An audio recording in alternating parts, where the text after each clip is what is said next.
Hello. हा बोला ताई. हा बोल. काल केला उचलला नाही तुम्ही, म्हटलं कामात असशील ना. हा हा हा हा हा. हा. काल केव्हा केलेला? काल संध्याकाळी केलेला.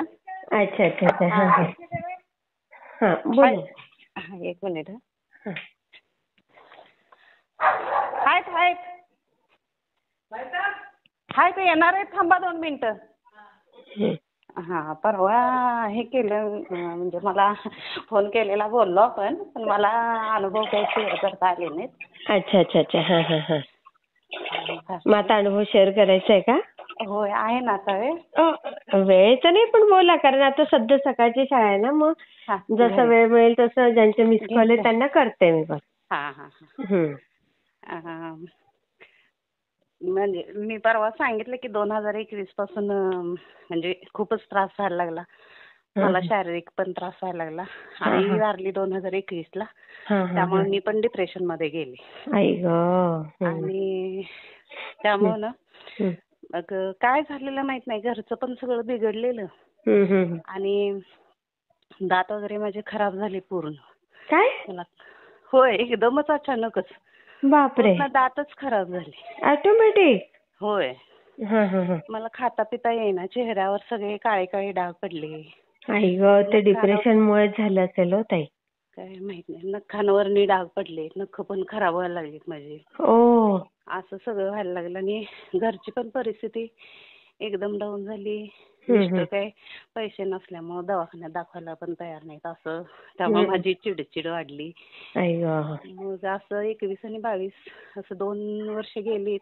हा. त्यानंतर मग शेतीत पण ना आम्ही, आमचा व्यवसाय शेती हाच आहे.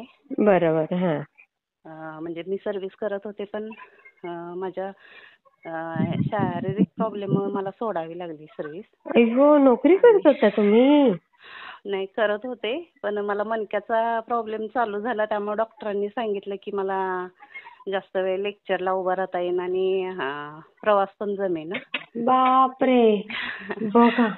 त्यामुळं मग मी सर्व्हिस पण बंद केली. हा हा हा. आणि मग शेतीकडे लक्ष दिलं तर शेतीत पण ना असं झालं की म्हणजे काही पेरलं तरी उगवेनाच.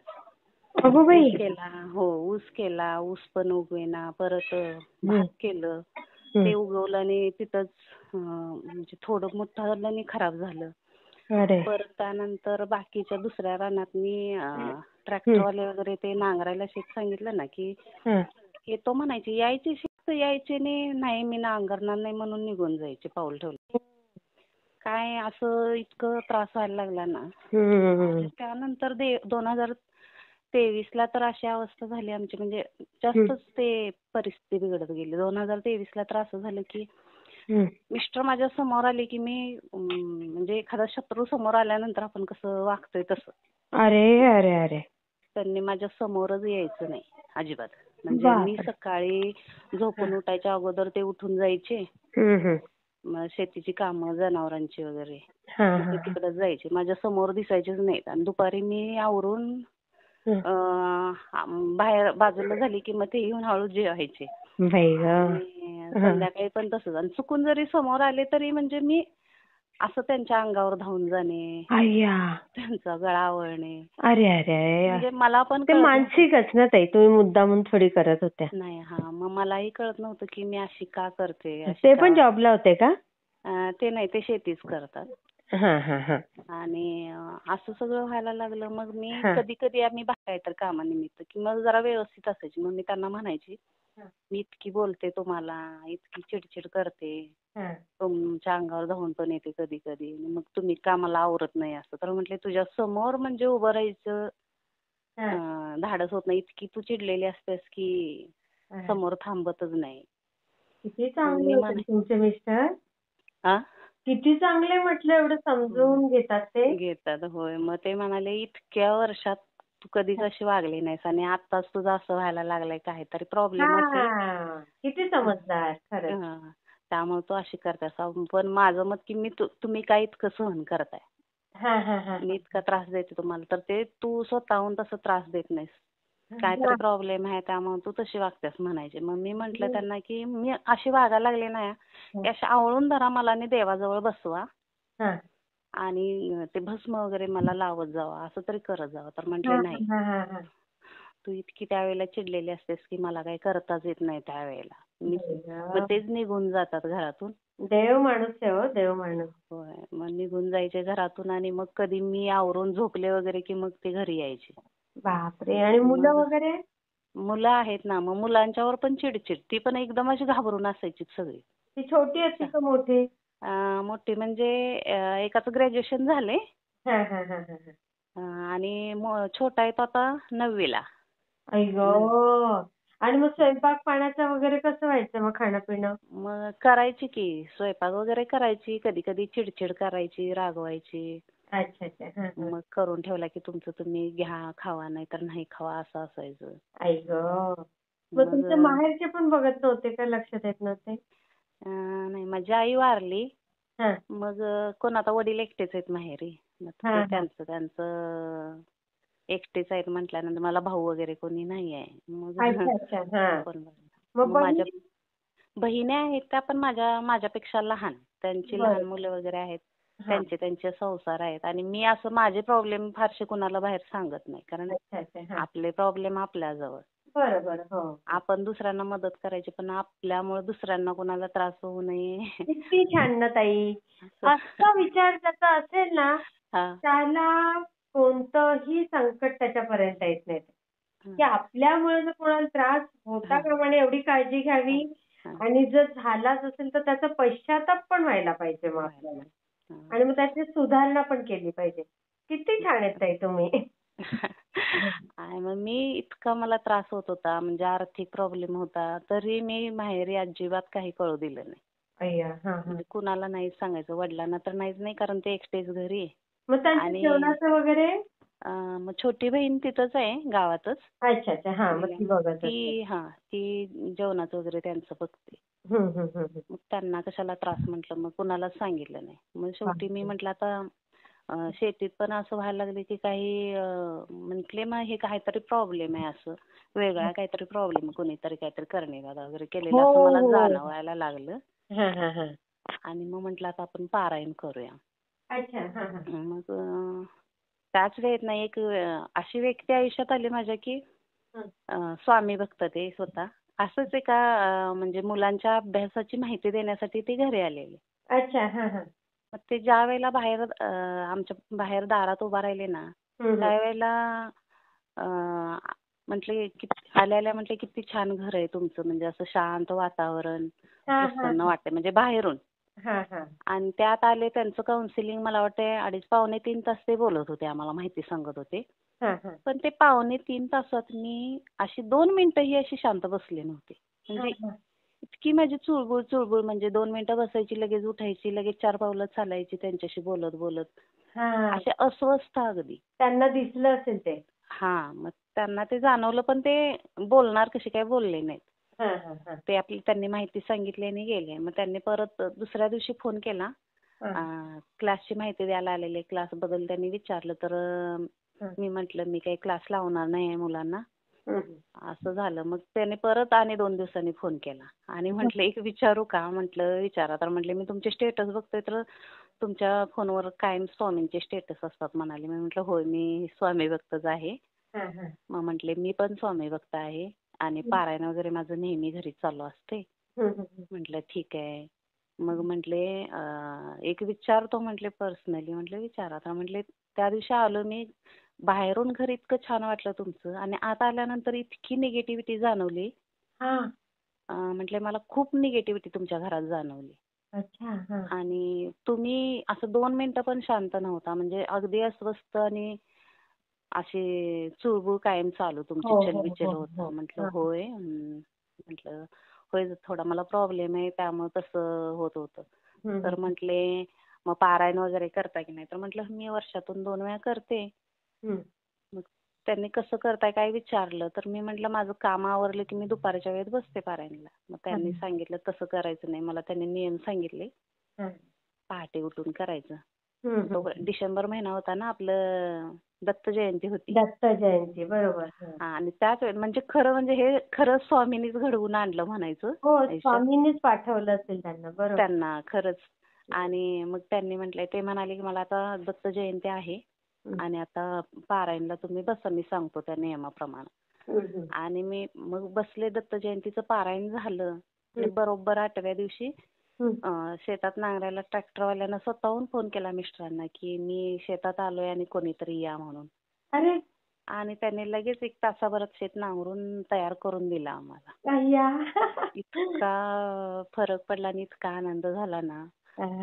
डिसेंबरचं पारायण झालं, परत जानेवारी, फेब्रुवारी, मार्चचं आपलं प्रकट दिनाचं स्वामींच्या, ते लगेच मी मार्चला केलं. मार्च झाल्यानंतर एप्रिलला आता परत ह्याचं पुण्यतिथीचं स्वामींच्या, ते पारायण लगेच केलं. म्हणजे मला ती एक आवडच लागली. मी सतत त्यातच स्वतःला गुंतवून घेतलं. किती छान, किती छान. आणि म्हटलं, आणि परत मग 11 माळी जप, 11 वेळा तारक मंत्र, सकाळी संध्याकाळी जे म्हणजे मला जो रिकामा वेळ मिळेल ना तेवढ्या वेळेत सतत ते स्वामींसाठीच घालवला. असं करायला लागले. मग एप्रिलपर्यंत माझं सगळं व्यवस्थित झालं. एप्रिलचं पण झालं आणि मे महिन्यामध्ये केलं. म्हणजे मी असं ठरवलेलं की प्रत्येक महिन्याला आपण पारायण करायचं म्हणून. पण ते महिन्याला काही जमत नव्हतं, पण एप्रिल महिन्यापर्यंत झालं. आणि ह्या एवढ्या वेळेत ना सगळ्यात महत्वाचं म्हणजे माझ्या दातांची ट्रीटमेंट, म्हणजे 3-4 वर्ष मला व्यवस्थित जेवता खाता पण येत नव्हतं. काय? जेवायला पण येत नव्हतं. आई गं. इतके दात खराब झालेले माझे. अरे. आणि मग माझं पारायण झालं दत्त जयंतीचं आणि त्यानंतर माझं दातांची ट्रीटमेंट पण व्यवस्थित चालू झाली. अरे वा. कुठून कसं काय झालं मला माहित नाही, पण दातांची ट्रीटमेंट पण चालू झाली. आणि ते क्लासचे सर होते ना, त्यांनी नेहमी म्हणजे मला असं आतापर्यंत नेहमी सपोर्ट देत आले ते. अरे वा. बघा, तुम्ही करा. स्वामी भक्तच होते ना? हो, स्वामी भक्तच आहेत. खूप करतात ते पण स्वामींचं. हो का? अरे. आणि मग मे महिना झाला आणि परत मी म्हटलं 26 मेला माझा प्रॉब्लेम झाला, मंथली प्रॉब्लेम. आणि म्हटलं आता 1 जून पासून परत आपण पारायण करूया. मग 1 जूनला आणि 2 जूनला माझी जरा बाहेरची कामं होती, ती झालीत आणि मी 3 जूनला पारायण चालू केलं. 3 जून 2024ला. 3, 4, 5 आणि 6. 6 जून पर्यंत 4 दिवसाचं पारायण झालं माझं. 4था दिवस म्हणजे 6 जूनला अमावास्या होती. आणि त्या दिवशी माझ्या बचत गटाची पण मीटिंग होती. मीटिंग करून आले दुपारी 3ला. आणि कसली मीटिंग? बचत गटाची. अच्छा, तुम्ही चालवता का? हो, बचत गट चालवते. वा. ऍक्टिव्ह आहात ताई. होय. आणि बचत गटाची मीटिंग होती. मीटिंग झाली आणि घरी आले आणि माझी घरची कामं मी करायला लागली. इतक्यात एक जण आली आणि दरवाजा वाजवायला लागली. मग मला अंदाज होता की तीच व्यक्ती असणार. मग म्हटलं दरवाजा उघडायचाच नाही. तर तिनं इतकं वाजवायला चालू केलं की माझा छोटा मुलगा होता, शाळेला सुट्ट्या पडलेल्या त्याला जूनच्या. म्हटलं बरं बाबा काय म्हणता बघ, दार उघड आणि बघ म्हटलं काय म्हणतात. त्यांना दरवाजा उघडला. अशी शेजारची एक आहे. अच्छा, तुम्हाला ज्याच्यावर संशय आहे. लेडीज. मग ते माझं पारायण चालू असलं की काही ना काहीतरी मध्ये असं येणारच. मग ते ह्यानं दरवाजा उघडला आणि आम्ही हॉलला बसलेलो, मुलगा आणि मी. हा लगेच दरवाजा उघडला आणि हा लगेच येऊन परत बसला इकडे टीव्ही बघत. आणि ती आली आणि 1 मिनिट, 2 मिनिट, 6, 7, 8 मिनिटं झाली तरी इकडे आलीच नाही हॉलला. मी म्हटलं अरे कोण आलंय की नाही, तू दरवाजा उघडलास की नाही? तर म्हटलं अगं उघडलाय की. म्हटलं कोण आलेलं? तर त्याने सांगितलं ती आलेली म्हणून. मग ते मी बोलतेला आवाज आला. म्हटलं जरा बघ बरं कोण कसं इकडं आलं नाही. आणि मग मी तसं बोलल्यानंतर ती व्यक्ती तिकडून इकडं आली. मी जिथं हॉलमध्ये बसलेले ना, हॉलमध्ये त्या व्यक्तीनं पाऊल ठेवलं आणि माझ्या पोटातून एकदम कळ आली अशी. अरे पण मला असं थोडंसं काहीतरी म्हणजे एक परमेश्वराची देण आहे म्हणा, म्हणजे चांगलं आणि वाईट ह्या गोष्टींची थोडीशी मला आधी कल्पना येते. मग पोटातून कळ आली. मग मी जरा चिडले त्यांना. म्हटलं काय काम आहे आता ह्या वेळेला? आत्ताच तर झाली की म्हटलं मीटिंग. तर नाही, त्या पैसे द्यायचे होते एक जणीचे, तिनं सांगितलं फोन करून. म्हटलं अहो आज अजून 4 दिवस आहेत आपल्याला, कधी दिले असते चाललं असते की, आता इतकी घाई करायची काय गरज होती म्हटलं. बरोबर. नाही असं दे घे म्हटलं. मग मी जरा चिडलेच तिच्यावर. ती गेली नाही त्या क्षणापासून असं जे पोटात दुखायला लागलं की मी जे काम करत होते समोरचं ते तिथंच आणि अक्षरशः मी लोळायलाच लागले खाली. इतकं म्हणजे सहनशक्तीच्या बाहेर पोटात दुखायला लागलं माझ्या. ओ.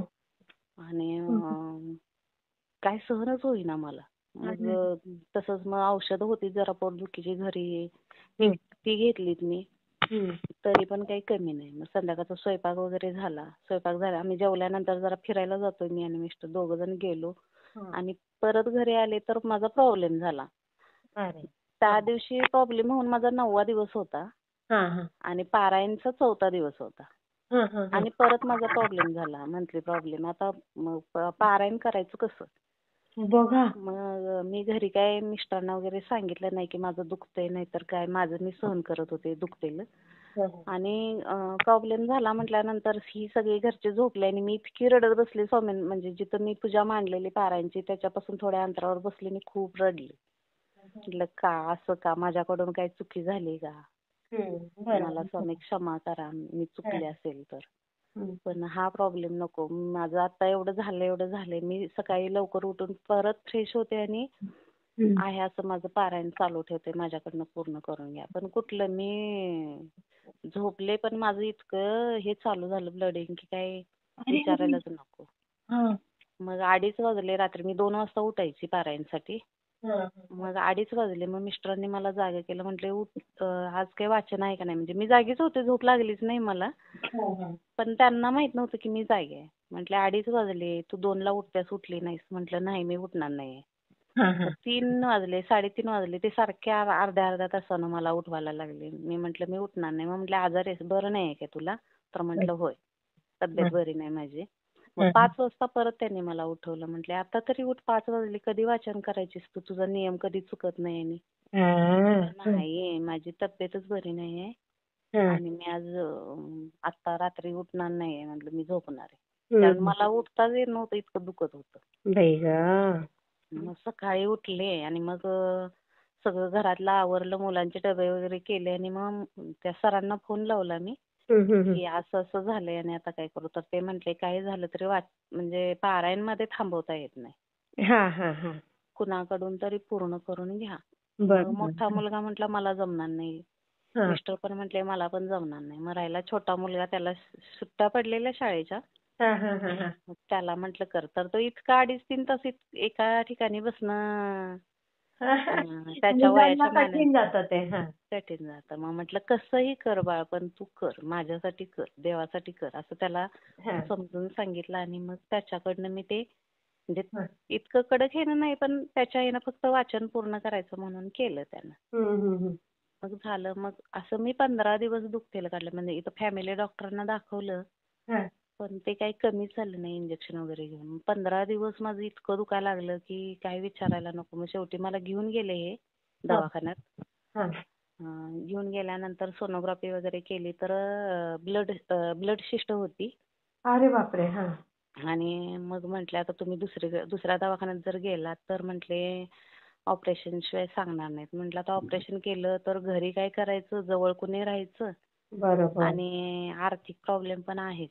तर म्हटले मी औषध वगैरे देतो, पण 3 महिने कंटिन्यू औषध घ्यावी लागतील आणि कमी येईल म्हणाले. म्हटलं ठीक आहे. मग झालं त्यांची म्हणजे 12 दिवस ऍडमिट असल्यासारखं. सकाळी जायचं आणि रात्री 11-11:15 वाजता मी घरी यायची, फक्त झोपण्यासाठी. सकाळी सगळं करून जात असाल आणि तुम्ही? होय, सकाळी सगळं करून जायची. मग रोज काय तिथे सलाईन वगैरे लावायचे का? सलाईन आणि इंजेक्शन होती. अच्छा. मग ते असं करून 12 दिवसांची ट्रीटमेंट घेतली. मग असं हळूहळू अगदी कमी येत मग मला वाटतं 2 महिने झाले माझे व्यवस्थित. म्हणजे बऱ्यापैकी कमी आलं थोडंसं. मी उठून चालायला वगैरे मला यायला लागलं व्यवस्थित. आणि 2 महिने झाल्यानंतर परत मी म्हटलं की घरी मिस्टरांना आणि मुलग्याला म्हटलं की मी आता पारायणला बसणार. म्हटलं इतकं सगळं घडलंय पारायणमुळे आणि तू पारायणला बसणार? म्हटलं अहो इतकं घडलंय म्हणजे स्वामींमुळे मी वाचले. बरोबर.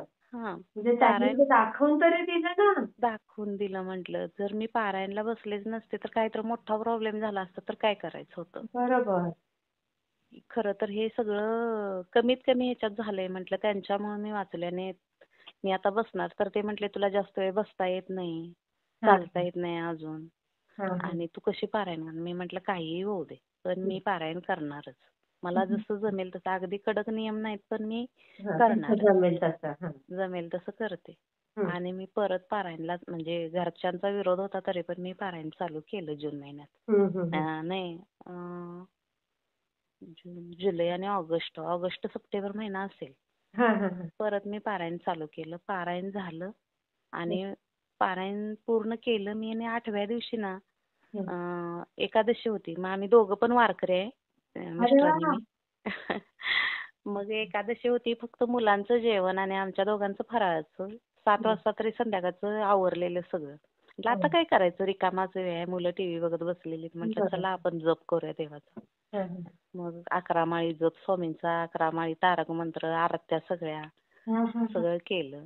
आणि धूपकांडी म्हणजे मी स्वतः घरी करते, हा. आयुर्वेदिक. काय काय? धूपकांडी म्हणजे उदबत्ती भूखंडी मी तुम्ही देवाला, बनवता? हो मी घरी बनवते. तुमच्यासाठीच की विकता पण? म्हणजे कुणी असं मागितलं तर विकते. हा, हा, हा, हा. आणि जास्तीत जास्त मी घरीच वापरते. कुणाला हम्म. पाहिजे असेल, हवी असेल तर मग देते. ताई छान ना हो. आयुर्वेदिक धूपकांडी तर चांगलीच गोष्ट आहे. आणि जर होय. तुम्ही स्वतः बनवतात तर मग मला पण पाठवत जा. पाठवते की. म्हणजे काय जो पाठवते. खर्च असेल ना त्याच्यात तो सगळा काढायचा पण हं ताई. म्हणजे हां. कसं माहितीये का, हां. जो बनवण्याचा खर्च हां. आणि तुम्हाला जो पाठवण्याचा खर्च, हां. हे जे सगळं असेल ना ताई, हां. तर ते सगळं त्याच्यात काढायचं. हां. म्हणजे कसं त्याला तुम्हाला पण तर परवडलं पाहिजे ना. होय, होय. हं. नाही, पाठवते की हुशार तुम्हाला. आहात हो ताई तुम्ही. हां? हुशार आहात म्हटलं. काय शिक्षण वगैरे काय झालंय तुमचं? माझं MA BEd झालंय बापरे! आणि मी ज्युनियर कॉलेजवर लेक्चरर होते. बाई गं! पण बघा ताई वेळ कशी येऊन जाते ना. हां, आणि आवड पण सगळ्याचीच आहे, म्हणजे शेतीची पण आहे. हां. शेतीत पण लक्ष घालते, सेंद्रिय शेती करणे. करता आणि तुम्ही? हो, करते की. बापरे! म्हणजे घरी सगळी औषधं, शेतीसाठी लागणारं बरंच खतं वगैरे सगळी घरी तयार करायची, टॉनिक घरी तयार करायची. ताई ग्रेट, ग्रेट आहात तुम्ही. आणि मग ह्या धूपकांड्या वगैरे, ते मला उदबत्ती लावली की मलाच त्रास व्हायला लागला. आणि त्याच्यातून मग म्हटलं अरे आपण, आमची साधी गाय आहे, हां, हां. देशी गाय. हां. मग म्हटलं तिचा काहीतरी उपयोग करूया. मग ते शेतीसाठी पण मी त्या गाईच्या गोमूत्र शेणाचा उपयोग करते आणि धूपकांड्या वगैरे पण तयार करते घरी. ताई मला हे सगळं पाठवा तुम्ही. काय असेल ते सांगा. हां, पाठवते WhatsAppने की. पाठवा. बरं. पाठवते, मला WhatsAppला ॲड्रेस करा. हो, हो, हो. आणि मग धूपकांड्या वगैरे पाहिजे असतील तर म्हणजे एकदम 1 किलोच्या तयार करून पाठवते. म्हणजे बऱ्याच दिवस टिकतात त्या हो, मग. हो. मला पाठवा जास्तीत जास्त. पाठवते की. हां. तयार करून पाठवते. खूपच सुंदर ताई आणि एवढ्या हुशार आहात तुम्ही. पण कसं बघा ना माणसाचं काय कसं होऊन जातं. मग अ, जॉब गेलात का तुमचा? हो, मला म्हणजे मणक्याचा इतका प्रॉब्लेम होता. मी ते प्रॉब्लेम असून पण 4 वर्ष सर्व्हिस केली. शेवटी डॉक्टरांनी सांगितलं की तुम्हाला पैसे हवे आहेत की, म्हणजे जीव. मिस्टरांना म्हणाले तुमचा माणूस तुम्हाला पाहिजे की पैसे हवे आहेत. बरोबर आहे. हो. आणि मग शेवटी म्हणजे ज्या वेळेला मला ॲडमिट करायची वेळ आली त्यावेळेला मी ती जॉब सोडला मग. आई गं! मग डायरेक्ट ॲडमिटच केलं. हां. आणि मग त्यानंतर मग मी नाहीच गेले मग. काय म्हणजे पर्यायच बरोबर नव्हता. आहे. तब्येत हां, आपली महत्वाची आहे ना ताई. महत्वाचे आहे. हं. मग ते मी त्या दिवशी सगळं आवरलं, आरती वगैरे झाली. मी धूपकांडी ओवाळायला लागले देवाला. आणि हं. एक धूपदाणी आहे आणि त्याच्यात एक मातीचं भांडं ठेवलंय. मी त्याच्यात ती धूपकांडी लावते. हां, हां, हां. आणि नेहमी ओवाळताना कसं देवाला, हां. ते धूपदाणीच डायरेक्ट उचलते. अच्छा. हां, हां, हां. आणि त्या दिवशी कुठून बुद्धी झाली ना, मी ते वरचं धूपदाणी उचलली नाही. वरचं फक्त मातीचं भांडं होतं तेवढंच उचललं. हां, हां, हां. आणि ते उचललं आणि देवाला ओवाळलं. माझं आधी लक्षच नाही. आणि नंतर ते भांडं ठेवायच्या खाली वेळेला बघते, म्हणजे घरातून पूर्ण धूपकांडी फिरवते मी ती. हां, हां. सगळं फिरवून झाली आणि मग ठेवायच्या वेळेला बघते तर त्यात एक छोटी पुडी दिसली मला. अच्छा. हां, हां. मग म्हटलं ही पुडी कसली? हं. मग बघितलं सोडून तर त्याच्यात अंगारा होता. अय्या! मग होय. मग मुलांना बोलवलं मी लगेच. हं. म्हटलं ही कुणी ठेवली इथं अंगाऱ्याची पुडी? तर ती दोघं पण म्हणालेत, मम्मी आम्ही काही नाही ठेवलेली अगं, आम्ही कशाला ठेवू आणि आम्ही कुठं देवाला गेल्यानंतर अंगारा वगैरे काय आणतच नाही. बरोबर. म्हटलं मी पण आता बरेच दिवसात कुठल्या म्हणजे देवाला गेलो आणि तिथून अंगारा वगैरे घेऊन आले असं नाहीये. तोपर्यंत मिस्टर बाहेर गेलेले आले, त्यांना पण विचारलं तर ते म्हटले नाही नाही म्हटले मी जरी आणला अंगारा तर व्यवहारावर एवढं लपवून कशाला ठेवतोय म्हटल्या. आणले हो. मी. बरोबर. आमचं एक ठिकाण ठरलेलं आहे तिथं ते कपाटावरती ठेवायचं, तिथं कुठल्या देवासनं आलो तरी आपण. मी काही ठेवलेली नाही. मग आम्ही चौघांनी पण ठेवलेली नाही, मग ठेवलं कोणी. हो बघा, मग स्वामी येऊन गेले ताई. होय खरंच ना, बघा ना स्वामीने. आणि बरोबर पारायण झाल्यानंतर 8व्या दिवशी ही घटना घडली आणि माझ्या पोटात दुखायला लागलं तेव्हापासून बरोबर 2.5 महिने झाले. बघा. पुढे सापडले. हो. मग त्यानंतर 2.5 महिने मला त्रास जास्त झालेला तो. मग ती पुढे सापडली. म्हणजे पारायणचं म्हणजे किती महत्व आहे. महत्व आहे आणि स्वामी आपल्याला किती आणि कशी मदत करतात बघा. हो खरंय. म्हणजे पण इतकं त्रासातून असं बाहेर पडत आलो, म्हणजे त्रास काही कमी नव्हताच. आर्थिक प्रॉब्लेम आणि हे होते सोडा. ताई ते सगळ्यांच्या आयुष्यात येतं, पण ना असं तोंड देण्याची शक्ती पाहिजे माणसात आणि हरायचं नाही. मग मी असं नेहमी म्हणायचे स्वामींना की म्हणजे मला अशी शक्ती द्या, ताकद द्या. आणि मी म्हणजे पैसे इतके मागत नाही की मला चैनी करायला गाडी बंगला हे पण माझा संसार सुखाचा व्हावा एवढीच इच्छा असते आपली. समाधान मला लाभावं आणि माझ्या मुलांचं शिक्षणाचं वगैरे व्यवस्थित इतकंच द्या मला जास्तीचं काही नको, पण आहे एवढं तरी माझं व्यवस्थित राहू दे असं द्या. हो, जे आहे ते व्यवस्थित टिकू दे. मग एवढं सगळं होत असताना ना तोपर्यंत एक दिवशी आमच्या जवळच्यांनी मिस्टरांबरोबर भांडणच काढलं अचानक. काही कारण नाही, काही नाही. अचानकच भांडण त्यांनी चालू केलं. भांडण केल्यावर छोटा मुलगा त्यांच्या बरोबर गेलेला. तो सांगत आला की मोठा मुलगा पण त्या दिवशी घरीच होता, सुट्टी होती म्हणून. आणि असं मम्मी पप्पांच्या बरोबर सगळे भांडायला लागले. झालं आम्ही दोघं पण पळत गेलो, भांडण मिटवलं. आणि घरी आलो आणि मला इतका राग आला आणि मी मुलग्याला म्हटलं की हे बघ, मी स्वामींना मी स्वतः घरी आणले मूर्ती रूपात आणि मला तू आता अडवायचं नाहीस. आणि मी आता म्हटलं मला लय राग आलाय, मला त्यांनी तारायचं सोडच, पण तारा तर नाही मारा तरी मला. माझ्या सहनशक्तीच्या बाहेर गेलंय म्हटलं. म्हणजे मला आता तोंड देणं अशक्य झालंय म्हटलं कुठल्याही गोष्टीला. शक्ती संपत आली. संपत आली नाही, संपले म्हटलं मला. कारण मी त्याच्या अगोदर 2 वेळा स्वामींची मूर्ती बाजूला ठेवलेली लपवून, तरी मोठ्या मुलग्यानं ना माझ्या ती शोधून काढून ती परत देवघरात. अच्छा, मुलं किती गोड म्हणजे तुमचे. स्वामी भक्त आहेत, किती गोड. आणि मग आता तिसऱ्याच्यानं म्हटलंय बघ, तुला जर स्वामींवर एवढं प्रेम आहे, तुझी तू मूर्ती आण, पण मी आणलेल्या मूर्तीला मी काहीतरी करणार. आता मला काही सांगायचं नाही. हे असं घडतंय ना, मी आता स्वामींच्या बाबतीत काहीतरी निर्णय घेणार म्हटलं. मला देवाजवळ बसले आणि नमस्कार माफ करा म्हटलं आणि मूर्ती घेतली आणि मी पाण्यात घालून ठेवली.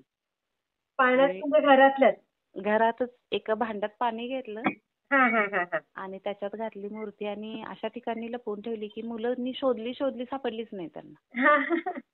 आणि झालं असं 1 दिवस 2 दिवस झालं, पण ज्या क्षणाला पाण्यात घातली तेव्हापासून माझ्या आणि मोठा मुलगा आणि मी दोघं जास्त भक्ती करतोय स्वामींची. आम्ही दोघं त्याच्याने माझ्या पोटात दुखायला त्या क्षणापासून सुरुवात झाली. पण असं लक्षात आलं नाही की त्यामुळेच दुखते. आम्हाला काय वाटलं की खाण्यापिण्यात काहीतरी बदल झाला असेल, त्यामुळे आमच्या दोघांचं दुखायला लागले असं. मग त्याला दुखायला लागलं तर दररोज दवा न्यायचा आणि परत घेऊन यायचा ऑफिसमधनं, जेवायचंच नाही. परत इथल्या फॅमिली डॉक्टरांना दाखवलं, इंजेक्शन झाले, काही कमीच नाही. त्याचं पण नाही आणि माझं पण नाही.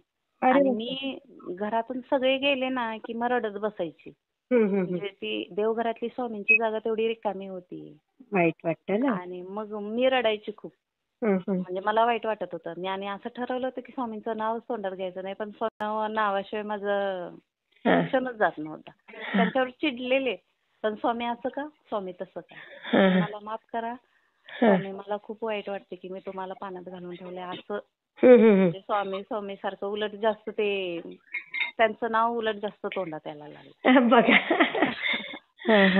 असं 10 दिवस झाले आणि 10व्या दिवशी 9वा दिवस 9 दिवस झाले. 9व्या दिवशी मुलगा म्हणायला लागला माझा मोठा की मम्मी जशी तू मूर्ती स्वामींच्या पाण्यात ठेवलीस ना तेव्हापासून माझ्या पोटात दुखायला लागले आणि तुझ्या पण पोटात दुखायला लागले. म्हटलं होय. म्हटलं आता बास आता कुठं ठेवलीस तेवढी काढ मूर्ती. मी म्हटलं माझं मी बघते तुझं तू जा म्हटलं ऑफिसला. मग त्या दुसऱ्या दिवशी गुरुवार होता. सकाळी लवकर उठले. स्वामींना पाण्यातून काढलं. अभिषेक वगैरे घातला. एक छोटा हार आणला घातला त्यांना. छान पूजा केली आणि म्हटलं त्यावेळेला पण मी लय रडले पूजा झाल्यानंतर. मी म्हटलं मला माफ करा. पण इतका राग होता त्यावेळेला की मी काय म्हणजे त्यावेळेला मी काही निर्णय हा समोर माझ्या दुसरा पर्याय बरोबर. त्यामुळे मी असं केलं. मुलगा सकाळी शेतात उठल्या उठल्याच जातो तो सगळं शेतात काम करण्यासाठी. तिकडून आला आणि स्वामींना देवघरात बघितलं. त्याला पण इतका आनंद झाला. छान वाटलं. अंगाला शहारे येतायत. त्या दिवशी तो मला वाटते 9 दिवस त्यांना डबा दररोज न्यायचा आणि परत आणायचा. जेवतच नव्हता. बापरे. म्हणजे इतकं पोटात दुखायचं की त्याला जेवण घरी पण त्याला पण आणि मला पण. दोघं पण आम्ही जेवायचं नाही. अगदी थोडासा भात खाल्ला नाही असंच होतं आमचं. त्या दिवशी आम्ही दोघं पण व्यवस्थित जेवलो आणि एकही गोळी औषध न घेता पोटातलं पण आमच्या थांबलं. अरे किती छान ताई, किती सुंदर. आणि तुम्हाला सांगू मला एवढं ऐकत राहावंसं वाटलं ना तुमचं हे. इतकं सुंदर. आणि तुमचे मिस्टर काय शिकलेत? तुम्ही एवढ्या शिकल्यात तर? त्यांची 12वी झाली. अच्छा. पण किती समजदार आहे हो ताई ते. म्हणजे शिक्षणच पाहिजे असं नसतं. तुम्ही मुळातच चांगले पाहिजे. होय होय. ते घेतात व्यवस्थित समजून. म्हणजे आपण कमी शिकलेलो आहे किंवा शेती करतोय म्हणून त्यांनी मला सर्व्हिससाठी कधीच विरोध केला नाही. बघा ना किती कमाल. होय सपोर्टच केला. पण असेच काहीतरी घरचे प्रॉब्लेम दोष आणि हे असे काहीतरी याच्यामुळे हे पुढं काहीच माझं चाललं नाही. आता हळूहळू म्हणजे हे अनुभव मला सांगायचं होतं. म्हणजे स्वामींचं मूर्ती मी पाण्यात घालून ठेवली आणि हो नाही खरंच पूर्णच तुमचे पॉइंट इतके छान आहेत ना ताई की म्हणजे मी नाही तर कशी अशी घाई होऊन जाते मग मला की आता ह्या बोर करतायत उगाच तेच सांगतायत. पण तुमचं नाही ना ताई. प्रत्येक गोष्ट इतकी छान. मी शॉक झाले. आणि तुम्ही घरी एवढी सेंद्रिय शेती करतात. पण ताई असं म्हणतात ना सेंद्रिय शेतीने पीक कमी येतं ना? नाही माझ्याशी ना मॅडम उत्पन्न कमी येतं असं ऐकलंय मी. नाही मिस्टरांनी माझ्याशी स्पर्धा केलेली. अच्छा. त्यांना रासायनिकच करत असतात ते. मग एक एकर मधली ना 5 गुंठ मी म्हटलं माझी मी स्वतः करणार सेंद्रिय. त्यात तुम्ही नाही पाऊल ठेवायचा आणि बाकीची तुमची तुम्ही करा रासायनिक. आणि मग त्यांच्यापेक्षा ना सगळ्या रानात ऊसच होता. आणि 5 गुंठ माझी मी स्वतः केलेली सेंद्रिय पद्धतीनं. तर त्यांच्यापेक्षा 3-4 पेरं माझी ऊसाची जास्त आणि जाडीला जास्त आला. काय म्हणता? हो. बाप रे. मी त्यांच्याशी मिस्टरांशी माझ्या स्पर्धा केली आणि मग ते बघून मग शेजारच्या शेतकऱ्यांनी पण माझ्याशी स्पर्धा केली. म्हटले तू इतकं करायला लागलेस ना येणार नाही तुझं बघ. आम्ही इतकी वर्ष शेतीत आहेत आणि तुला कुठलं एवढं ज्ञान आहे. मी म्हटलं बघा मग माझ्याशी स्पर्धा करा म्हटलं. सगळ्यांपेक्षा म्हणजे अगदी जोमानं मी 5 गुंठ्यात तेवढंच केलं माझ्या कपॅसिटी प्रमाणे. पण मग ही आयडिया तुमच्या डोक्यात कशी आली सेंद्रिय शेतीची? मला मुळात ना सगळी वाचनाची वगैरे हे वाचनानेच प्रगल्भ होतं माणूस खरं. म्हणजे साधा एक पेपर म्हणजे मला जेवायला माझ्या बरोबर कुणी नसेल ना तर एखादं पुस्तक पेपर काही ना काही लागतं. तसं बोलल्या हेच महत्वाचं करायचं. परत शेतीविषयी कुठेही प्रदर्शन वगैरे असले की तिथं व्याख्यान वगैरे असते शेतीची. किंवा आता इथं आमच्या इथं कोल्हापूरला कनेरी मठ आहे तिथं सेंद्रिय शेती आहे. पूर्ण सगळ्या आपल्या देशी गाई सगळ्या प्रकारच्या देशी गाई तिथं आहेत. अधून मधून मी तिथं जाऊन सगळी माहिती घेते. अरे वा. आणि तुमच्याकडे किती गायी आहेत मग? आमच्याकडे एकच गाय आहे. आणि मग तुम्ही कसं काय केलं मग ते सेंद्रिय शेतीसाठी गोमूत्र, शेण सगळं हे? ते एका गाईचं होतंय की. हो का? हा, एका गाईमध्ये होतंय आणि माझं म्हशी आहेत 2. हा हा मग त्यांचं शेण चालतंय. फक्त आपली एचएफ गाय असते ना, हा हायब्रिड. हायब्रिड, त्याचं फक्त घ्यायचं नाही आपण वापरायला. मग ती काय आमच्यात नाहीच आहे. अच्छा अच्छा अच्छा. आपल्या मग हे गाईचं रोजचं गोमूत्र तुम्ही साठवून घ्यायच्या? होय, साठवतोय हा. आणि त्याचा वापर असा करताय. आणि आता गांडूळ खताचं पण चालू केलंय वा 2 वा महिने वा झालं. वा वा. किती सुंदर ताई. ते एक आता असं 5 ते 6 शिकायला मिळेल तुमच्याकडनं तर खूप. 5 ते 6 वर्ष झालं माझी इच्छा होती की गांडूळ खताचं करायचं. मिस्टरांच्या मागं खूप लागलेले हा हा हा. की गांडूळ खताचं करूया. तर ते म्हणायचे की तू फक्त करूया म्हणतेस आणि मला सगळं करायला लावतेस. कारण माझी इतकी तब्येत साथ देत नाही मला काही. बरोबर. हां. आणि शेती वर्क किती आहे काय तुमची? आमची 2.5-3 एकर आहे की. त्याच्यात तुम्ही एवढं छान करता ताई? होय. तुमच्याकडनं खरंच खूप घेण्यासारखं आहे. मग ते गोमूत्र तुम्ही कशात साठवता? गोमूत्र असं केनामध्ये साठवून ठेवायचं. हा. आणि आता आपली फळं वगैरे असतात ना, त्या फळांपासून टॉनिक तयार करायचं. म्हणजे? घरी.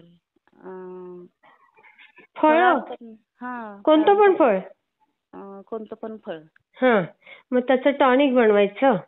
त्याचं टॉनिक बनवायचं. कसं ते परत गोमूत्रात टाकून वगैरे का? नाही. हा. आपलं सेंद्रिय गूळ हा. आणि फळांचा अर्क काढायचा. हा हा हा हा. आणि त्याच्यापासून ते टॉनिक तयार करायचं आणि ते पिकांवरती मारायचं. खूप छान म्हणजे परिणाम बापरे. होतोय. ताई तुम्हाला माझा इथून दंडवत आहे. असा अनुभवच नाही आपल्या चॅनलला ताई एवढ्या वर्षात. आता किती आपलं चॅनल पण जुनं आहे तसा. हां. पण ह्यामुळं ना हे सगळं करायला लागलो आम्ही आणि माझ्या मुलग्यानं आणि मी म्हणजे आम्ही रासायनिक म्हणजे 1 एकर ना, 1 एकरमध्ये पूर्ण जवळजवळ 6-7 वर्ष झालं मी पूर्ण सेंद्रिय केलेलं.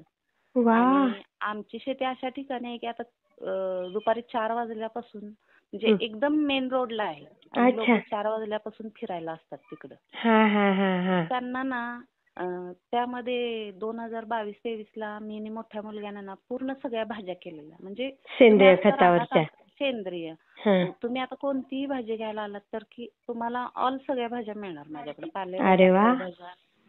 मग 3 वाजताच शेतात जाऊन बसायचं. ज्यांना जी भाजी हवी ती लगेच ताजी द्यायची तोडून. वाह. मग असं तुमचे छान. रेट तुम्ही इतर भाज्यांपेक्षा थोडे जास्त लावायला पाहिजे. नाही, रेग्युलर आहे त्या रेटनंच. कारण ते कसं अजून इकडं लोकांना सेंद्रिय म्हणजे काय हे हा, काय कळत जागृती नाही झाली तेवढी. नाही. नाही तर तर ते इथे ताई खरं येतं का खोटं येतं देवाला माहिती. आमच्या इथे डीमार्टला इकडे तिकडे हां. सेंद्रिय म्हणून पण डबलने रेट घेतात. नाही, टेस्ट कळते की त्याची. सेंद्रियची टेस्टच वेगळी असते. हो का?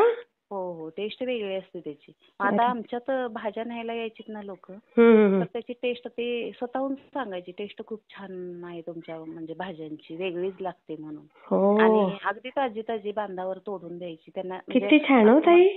जेवढं हवं ना तेवढं. पण कसं झालं ताई, मी एवढं सगळं केलं आम्ही आणि तेच काही लोकांना पावलं नाही आणि त्यांनी मग ते बरंच शेतात बरेच काय करणे बाधा केली नाही. ते शेती म्हणजे जे भाज्या होत्या ना, जागच्या जाग्याला सगळं पूर्ण वाळलंच असं.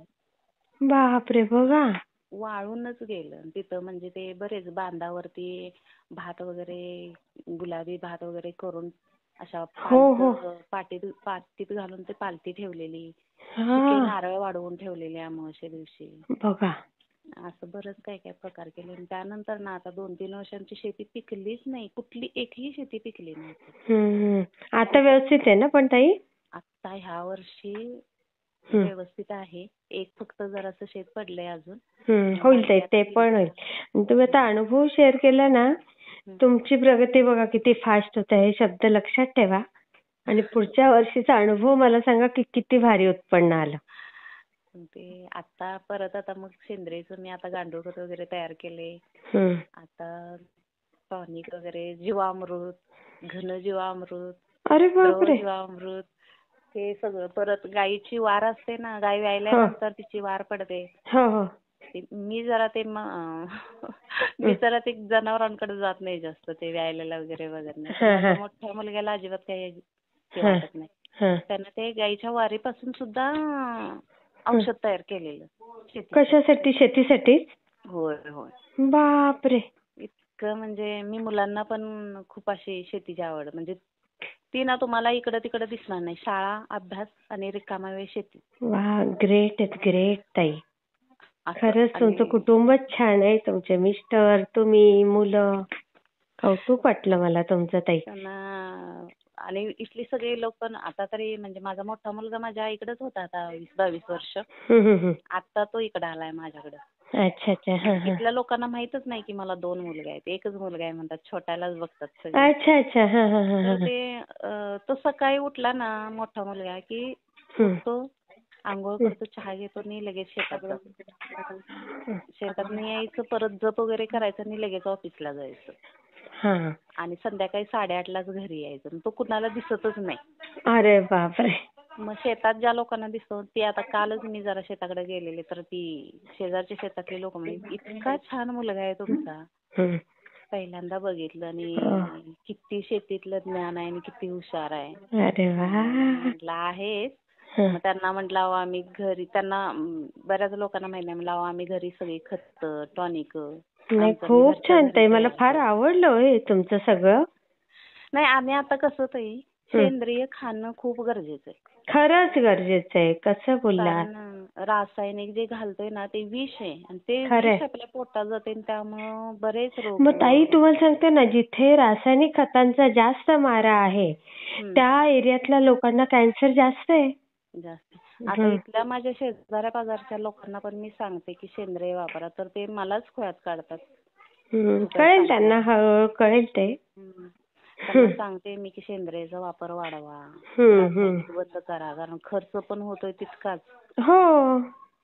आणि त्याच्यातून उत्पन्न निघतंय, म्हणजे बरोबर हे जमत, म्हणजे खर्च जितका होतोय ना, उत्पन्न त्या मानानं निघत नाही. आणि शिवाय रोगराई हे पण वाढते. बरोबर. त्यांना काही ते पटत नाही. आता आजच मी औषध तयार करायला, टॉनिक तयार करायला घेतले साध्या गाईच्या ताकापासून. अरे बापरे, किती छान. तो मुलगा माझा, म्हणजे सगळी 1 एकर फक्त आम्ही सेंद्रिय करतोय. बाकीचं थोडं सेंद्रिय, थोडं रासायनिक असं चालू आहे. काल तो खत आणायला गेला, युरिया पाहिजे होता, युरिया मिळाला नाही त्याला. म्हटलं ठीक आहे, नसेल तर राहू दे, मी घरी तयार करून देते त्याला. अरे वा, खूप छान. मला तर तुमच्याकडनं आता एवढा म्हणजे आदर्श आहे ना ताई मिळाला. म्हणजे मी पण आता थोड्या दिवसांनी रिटायर होईल ना, तर मी करेन हे शेतात प्रयोग, आणि मी तुम्हाला फार त्रास देईल मग. काय नाही, मला उलट खूप आवडतंय असं. पुण्यात राहताय ना? नाही ताई, मी मुंबईत इथे कल्याण. मुंबईला राहताय. पण मला ते धूप वगैरे पाठवा. पाठवते. मी तुम्हाला ऍड्रेस पाठवते. येणं तर होत असतं आमचं, काही ना काही निमित्ताने आम्ही फिरायला वगैरे येतो ना. तर नक्की येईल. आणि तुमचा नंबर तर ऑलरेडी माझ्याकडे आधीपासूनच सेव्ह आहे. आलात की सांगा मग, म्हणजे जर आलात सुट्टीत वगैरे तर मग मी तयार करून ठेवते, अगोदर मला फोन करा. नाही, मला आता तर सुट्ट्या नाही ताई. आता तर कसं मला एवढं वर्ष बिलकुल नाही हलता येणार. नाही काय? पण मे मध्ये पण नाही ताई, कारण हे सगळं अभ्यासक्रम पद्धती वगैरे बदलली आहे ना. त्यामुळे मग आता बघा, मे मध्ये पुस्तकं येतात मुलांचे, मग त्यासाठी आम्हाला हलता येत नाही. मग ते पुस्तकं पूर्ण CRCचे पण असतात, हे सगळंच असतं. मी ऍड्रेस माझा पाठवेल, मला त्याच्यावर ते धूप पाठवा. आणि तुमचे जे पैसे असतील, मेहनत, ट्रान्सपोर्ट आणि तुम्ही जे काही करता, ते काय काय टाकता त्याच्यात, हा सगळा पैसा काढायला शिका. कारण हे इकॉनॉमिक आपण शिकतो ना. असं मग ते टोटल तुम्ही मला सांगा. आणि मला त्याचा गुण चांगला वाटला की मग तुमचं तो बिझनेसच होऊन जाईल मोठा बघा. कारण मुंबईत ना ह्या गोष्टीसाठी लोक अगदी तरसतात की काय आम्हाला नैसर्गिक मिळेल. चालेल ताई, मी शेअर करते. ठीक आहे. श्री स्वामी समर्थ ताई. श्री स्वामी समर्थ ताई.